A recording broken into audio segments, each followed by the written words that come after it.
Arrancamos una nueva edición de Café Financiero con toda la información necesaria para cuidar tu dinero. Ya se encuentra Yami La Escala. Yami, ¿qué tal? ¿Cómo andás? Muy bien, ¿cómo les va? Bueno, Yami, hoy vamos a hablar de las nuevas actividades que se habilitaron en los últimos días y cuál es la cobertura que brindan las ART en caso de presentarse COVID, ¿no? Así es, y esperando que mejore el tiempo para que se puedan desarrollar mejor aún. Muy bien, perfecto. También me acompaña Melina Manfredi. Meli, ¿qué tal? ¿Cómo andás? ¿Qué tal, Ale? ¿Cómo estás? Meli, nos traes información hoy de las acciones del Banco Central contra los coleros digitales. Así es, se intensifican los controles, vamos a ver de qué se trata. Bueno, buscando detener la pérdida de reservas de la autoridad monetaria, también en forma remota. Contamos hoy con la presencia de Alejandro Bianchi para repasar lo sucedido en los mercados de capitales. Ale, ¿qué tal? ¿Cómo andás? ¿Qué tal, Alejandro? ¿Cómo estás? Muy bien, bueno, en instantes vamos a estar hablando con vos. Y también en el último bloque vamos a dialogar con el economista Marco Buscaglia para analizar los hechos más destacados en materia económica de estos últimos días. Quédate con nosotros, vamos a ir a una muy breve pausa y en instantes regresamos con todos estos temas. Ciro. Muy bien, arrancamos este primer bloque con información sobre la actualidad económica y el lunes pasado el gobierno dio los resultados del canje de bonos emitidos, ¿no?, bajo legislación extranjera, que como esperábamos fue bastante exitoso, permitiendo reestructurar un 99% de la deuda, reduciendo entonces sustancialmente los pagos de deuda pública de los próximos años y dando algo de espacio para el ordenamiento de la economía argentina. Bueno, Alejandro, ¿cómo viste este tema? Bueno, es muy importante el canje de deuda, como vos decís. El gobierno obtuvo un 93% de aceptación. Según los tipos de bonos, vos sabés que había dos tipos de prospectos detrás de estos bonos. Uno era del año 2016, otro era del canje anterior, del año 2005, y según el tipo de prospecto se necesitaba un porcentaje para poder hacerlo compulsivo para todo el resto. Se llegó en ambos prospectos al porcentaje, 93% excede ampliamente el 66% que se necesitaba para uno y el 80% que se necesitaba para el otro, así que esto permite que el 99% de la deuda se canjee y no dejar, como fue en el default anterior, holdouts que entorpezcan, digamos, la recuperación de la Argentina hacia adelante. Así que esto es muy importante, es una condición necesaria, aunque no suficiente. Ahora, obviamente, estamos a la espera de lo que va a ser la negociación con el Fondo Monetario Internacional. Hoy se anunciaron algunas medidas para la industria. Y también en el día de hoy ya cotizaban buen ANIF estos bonos que van a tener, el símbolo va a ser AL y el número de vencimiento del bono. Por ejemplo, AL30 va a ser el nuevo bono que reemplaza, por ejemplo, a los bonos al 2024, el I-24 famoso. Bueno, ahora va a ser AL30 y ya cotizaban en el día de hoy en los mercados buen ANIF, que son mercados, digamos, que se anticipan a que estén realmente liquidados en los custodios estos bonos, y aproximadamente estaban cotizando a una TIR del 12% en dólares. Así que esto marca una dramática caída del riesgo país y es muy positivo también para el mercado de equity, de acciones, porque obviamente lo que se llama el cost of equity, la tasa a la que se descuenta los flujos futuros de las acciones, baja considerablemente, baja mucho el riesgo y eso permite que quizá veamos valuaciones de acciones más atractivas hacia adelante. Muy bien. Sin embargo, a pesar de este final feliz del canje de deuda, la demanda de dólares continúa siendo vigorosa y el Banco Central sigue desprendiéndose de reservas para evitar un salto brusco en la cotización del dólar oficial y en la inflación. En este contexto, Meli, la entidad monetaria continúa en su lucha contra los coleros digitales, ¿no? Así es, un dato para ilustrar, ¿no?, lo que es el interés por dólares en lo que fue la primera jornada de septiembre. Se habla de 1 millón de personas comprando el cupo de dólar solidario. Entre esas personas no pudieron estar unas 20.000 personas que ya están inhabilitadas por el Banco Central a partir de sucesivas comunicaciones que fue haciendo la autoridad monetaria, que no los deja operar, no los deja comprar dólares, precisamente por haber participado de estas redes de coleros digitales donde varias personas compraban su cupo y luego lo transferían a cuentas recaudadoras que se hacían con todos los cupos de esas personas, ¿no? En concreto, el Banco Central lo que hizo recientemente fue firmar un convenio con el Ministerio de Seguridad para hacer controles más estrictos con las fuerzas federales que van a actuar tanto en lo que es el control de la ley penal cambiaria como lo que tiene que ver con la recolección de medidas de prueba para probar estos sumarios, porque recordemos que el Banco Central lo que hace es detecta la maniobra, instruye el sumario y lo manda a la justicia. La justicia es después la que tiene que definir las sentencias, que en el caso de las primeras ofensas pueden estar en multas de entre 1 a 10 veces el monto operado, pero en el caso de los reincidentes puede llegar hasta 8 años de prisión. Así que es para tener en cuenta, porque mucha gente por ahí cree que está vendiendo su cupo o que está haciendo una vivada, pero que no va a pasar nada. Bueno, el Banco Central está reforzando los controles y las advertencias para que estemos todos en la misma sintonía. Parece igual, es una lucha del Quijote contra los molinos de viento, ¿no? El Banco Central, en un contexto, ¿no?, en el que se emite una gran cantidad de pesos para financiar el déficit fiscal y naturalmente la gente huye de la moneda doméstica. Por eso es tan importante. Vamos a continuar justamente hablando de este tema en el último bloque, que el gobierno avance hacia la corrección del enorme déficit fiscal. Y bueno, justamente en estos últimos días se habilitaron nuevas actividades en el contexto de la pandemia, con el consiguiente riesgo de contagio de los trabajadores involucrados. ¿Cómo se manejan, ¿no?, las ART en caso de contagios, de casos de COVID? Hablamos de gastronomía al aire libre y de construcción.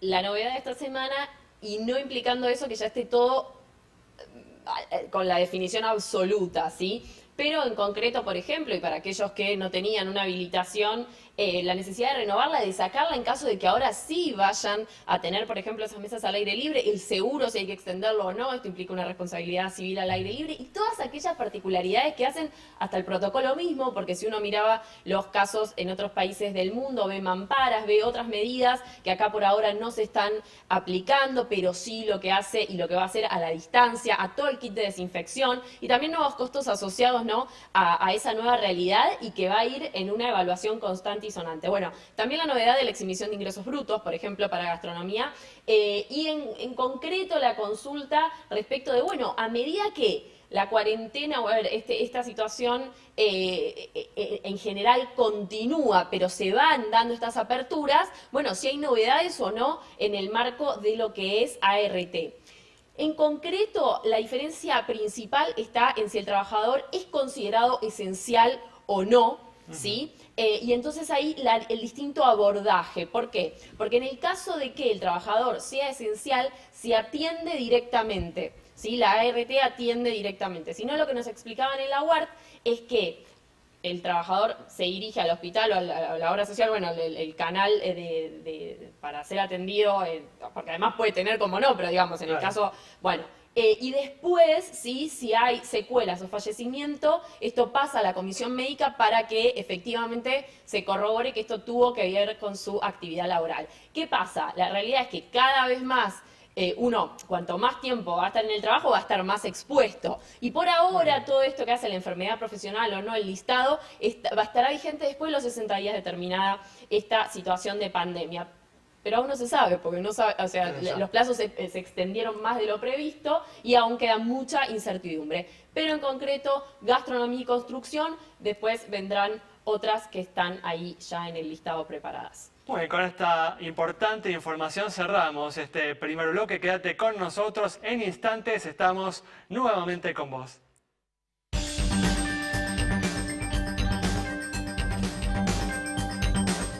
arrancamos este segundo bloque con información para los usuarios de tarjetas de crédito porque el Banco Central anunció un nuevo plan de facilidades para el pago de los saldos de tarjetas de crédito que vencen en el mes de septiembre. ¿Cómo es este esquema, Meli? Sí, ¿te acordás, Ale, que la semana pasada estuvimos hablando sobre algunas sorpresitas que habían llegado con los resúmenes del plan similar a este que se había implementado en abril? Bueno, el Banco Central finalmente redobló la apuesta y implementó un nuevo plan de refinanciación en 9 cuotas con 3 meses de gracia, o sea, 12 meses totales, para lo que son los saldos impagos a lo que sea el mes de septiembre. Tenemos en una placa las principales características. Bueno, como decíamos, son los saldos impagos de septiembre, van a ser refinanciados a 12 meses, con 3 meses de gracia, 9 cuotas, pero recuerden que la tasa corre sobre los 12 meses, no sobre los 9 en los que se paga. Y en este caso el Banco Central fijó un tope a la tasa mínima, a la tasa nominal anual de 40%.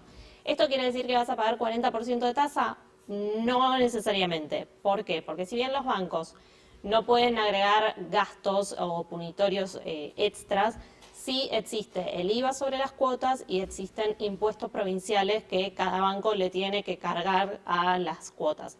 Con lo cual estamos hablando de tasas que concretamente en el bolsillo van a ser de alrededor de 50%. Igual es muy importante informarse en cada banco al momento de optar por estos planes para ver bien las condiciones, porque hay muchas cuestiones que quizá el Banco Central no aclara y cada banco instrumenta como le parece. También es importante que estos planes se van a poder cancelar en cualquier momento sin costo. Muy bien, perfecto. Hoy seguimos con una buena noticia en estos momentos, ¿no?, de escasez de dólares para la Argentina, que es justamente que el precio de la soja viene subiendo y se está ubicando en los últimos días en su nivel más alto desde mediados del 2018, ¿vale? Sí, es correcto. Como vos decís, el precio de la soja es vital para la Argentina porque es nuestra única fuente de dólares genuina y la más importante de ellas, ¿no? Más allá de lo que pueda a veces tomar de deuda del gobierno, esta es, digamos, son dólares que entran por algo que realmente produce y exporta la Argentina y es el principal, digamos, bien de exportación de la Argentina con más del 60% del total exportado. Y hoy cerró en 353 dólares por tonelada la soja. Esto representa un aumento del 16% respecto del piso que tocaba en marzo en 303 dólares la tonelada, pero obviamente está muy lejos de los máximos del año 2011 de 650 dólares, momentos en los cuales hasta le pagamos cash al FMI. ¿Qué es lo que está impulsando a la suba de la soja? Bueno, específicamente la Reserva Federal el viernes pasado salió a decir que va a cambiar su enfoque respecto de cómo ve la inflación de largo plazo y planteó que va a seguir con una política monetaria laxa, expansiva, inclusive si la inflación supera el 2%, que siempre es su objetivo. En este caso lo que está diciendo la Reserva Federal es mantenemos el objetivo del 2%, pero va a ser un 2% promedio. Es decir, luego de periodos donde la inflación ha sido muy por debajo de ese 2%, como el actual, vamos a permitir que levemente supere ese valor, siguiendo, digamos, haciendo una política monetaria flexible, e inclusive cuando el desempleo esté en niveles, digamos, estructurales bajos. Así que esto está ayudando a los commodities y obviamente también a los países productores como Argentina. Muy bien, con esta información cerramos este segundo bloque. Quédate con nosotros. Al regreso vamos a estar dialogando con el economista Marcos Buscaglia.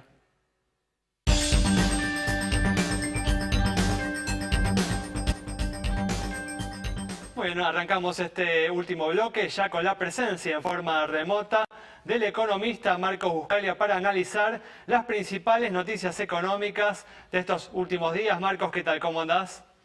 ¿Qué tal? ¿Qué se cuenta? Muy bien, gracias por atendernos una vez más. Y bueno, hablábamos en el primer bloque que el gobierno completó en forma exitosa el canje de la deuda emitida bajo legislación extranjera, reestructurando un 99% de la misma, y se espera un resultado similar o aún mejor con la deuda emitida bajo legislación local. ¿Crees, Marcos, que este logro va a modificar el panorama económico que estamos viviendo, de escasez de divisas, de fuerte contracción económica? Bueno, me parece que hay que dar un paso adicional. Sí creo que puede llegar a una leve reducción de riesgo país en los próximos días, pero me parece que al final se van a requerir pasos adicionales, porque lo que queda claro es que este acuerdo lo que hace es comprar tiempo, pero no soluciona el problema de la deuda. Entonces, los inversores van a estar mirando si ese tiempo se utiliza para converger fiscalmente, hacer que la economía crezca, etcétera. Digamos, es decir, cuando uno mira cualquier modelo de deuda, de sostenibilidad de deuda, sin convergencia fiscal y sin crecimiento económico, básicamente la deuda dentro de unos pocos años se vuelve impagable de nuevo. Entonces yo creo que eso es lo que van a estar mirando. Entonces el paso ahora me parece muy importante es el déficit fiscal del año que viene. A mí me parece que el déficit fiscal del año que viene que está planteando el ministro es muy alto. Yo creo que... Recordemos, disculpa, Marcos, recordemos, ¿no?, que el lunes pasado el ministro anunció que este 15 de septiembre se va a presentar el presupuesto del 2021 con un déficit fiscal primario del 4,5% del PBI. ¿A eso te estás refiriendo?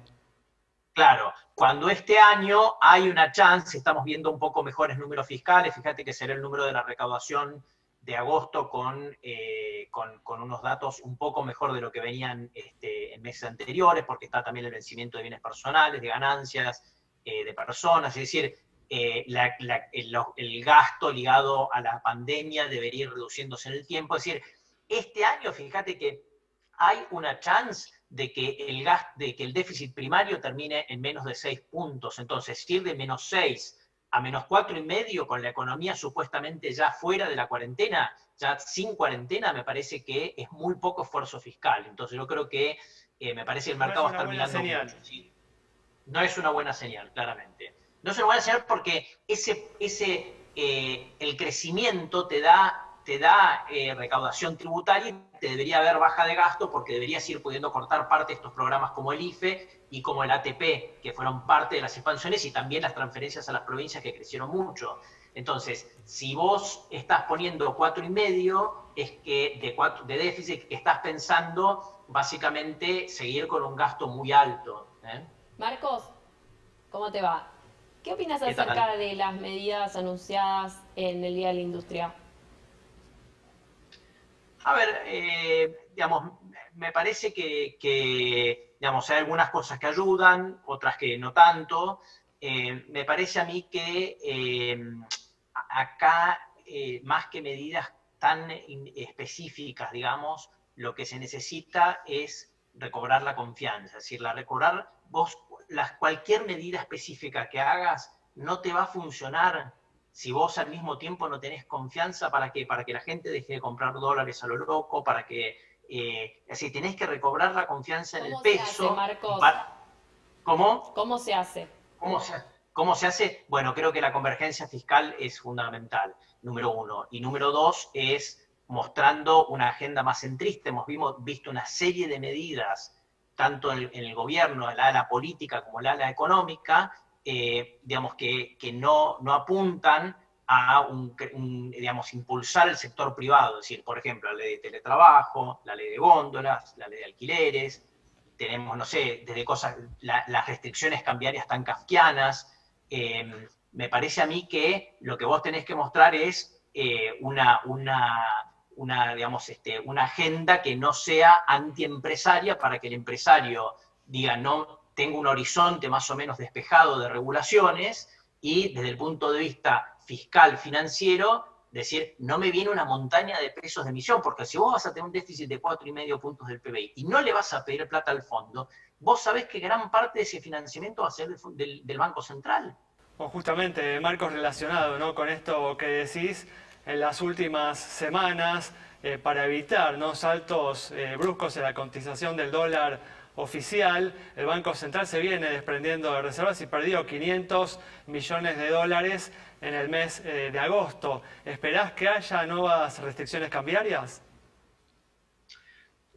Bueno, no lo sé. Lo que sí, a ver, sí sabemos una cosa muy clara, que es que el Banco Central tiene muy pocas reservas. Cuando uno le saca a las reservas, para que la gente entienda, ¿no? Cuando le saca a las reservas lo que son reservas que en realidad no son propias, son como prestadas. El swap de China son 18.000 millones de dólares, 11.000 millones de dólares que le depositaron los bancos. Es decir, cuando uno le saca todo eso, básicamente queda muy poca plata en el Banco Central. Cada economista tiene su formulita. A mí me da que tienen más o menos 2.000 millones de dólares líquidos, ¿no? Que no, sacando el oro también, y es muy poca plata para un país como Argentina. Entonces, ¿qué haces? Bueno, tenés una solución parcial que se está discutiendo estos días. Supuestamente el ANSES ya vendió algunos bonos en dólares de ley local. Alguna gente está diciendo que el Banco Central venda los bonos que tiene en cartera. Creo que salió el mismo Redrado a decir los bonos ley local que le dieron para ubicarnos en 2016, cuando vendió una de las letras intransferibles, el gobierno le dio al Banco Central, entonces comandado por Sturzenegger, 3 bonos de ley local, pero que no tradeaban en el mercado, es decir, no tenían, bueno, esos bonos se están canjeando ahora por bonos ley local nuevos. Bueno, esos bonos se podrían empezar a vender en el mercado, son más o menos a valor de mercado 6.000 millones de dólares que tiene el Banco Central. Algunos dicen de hacer eso como forma es como si fuera una reserva, como si estuviera usando reservas. Para mí es una barbaridad, porque es vender reservas. Piensen ustedes que el valor de mercado de eso es más de 2 veces de 6.000 millones de dólares. Estamos hablando casi 14.000, el valor de facial, no el valor de mercado. Es como que estaría regalando reservas muy caras. Pero alguna gente está diciendo hacer eso. Entonces, si van a devaluar o no, va a depender si están dispuestos a hacer de este tipo de medidas, a poner en la mesa este tipo de medidas que no solucionan nada, pero que permiten ganar tiempo, como más restricciones, como venderte los bonos del Banco Central. Son todas medidas muy costosas en el largo plazo. ¿Pero tiempo para qué, Marcos? Tiempo no sé para qué, ¿no? Es como yo siempre digo, cuando uno está en fútbol vas ganando 1-0, ¿viste? Faltan 10 minutos y decís, bueno, a ver, paremos la pelota, hagamos pases, que la agarre Riquelme y la pise. ¿Tiempo para qué acá? No sé tiempo para qué. Si vos me decís... Tal vez había tiempo, como decís, Marcos, para lograr la convergencia fiscal, que el ministro de Economía todo el tiempo no está hablando de ese objetivo, no se sabe a qué plazos, ¿no? Pero habla de este objetivo. Sí, pero para convencernos de eso, está muy bien eso, para convencernos de eso debería intentar llegar a un déficit fiscal más bajo el año que viene. No es que, a ver, acá uno no es ortodoxo en este caso porque quisiera. Yo en una pandemia, supongamos que el déficit primario está entre 6 y 7 este año, uno le hubiera gustado tener 13 de déficit fiscal este año, o como tienen los países desarrollados, o Brasil, o sea, a todos nos hubiera gustado gastar más porque la situación de las empresas y de las familias es desesperante. Lamentablemente acá no podemos.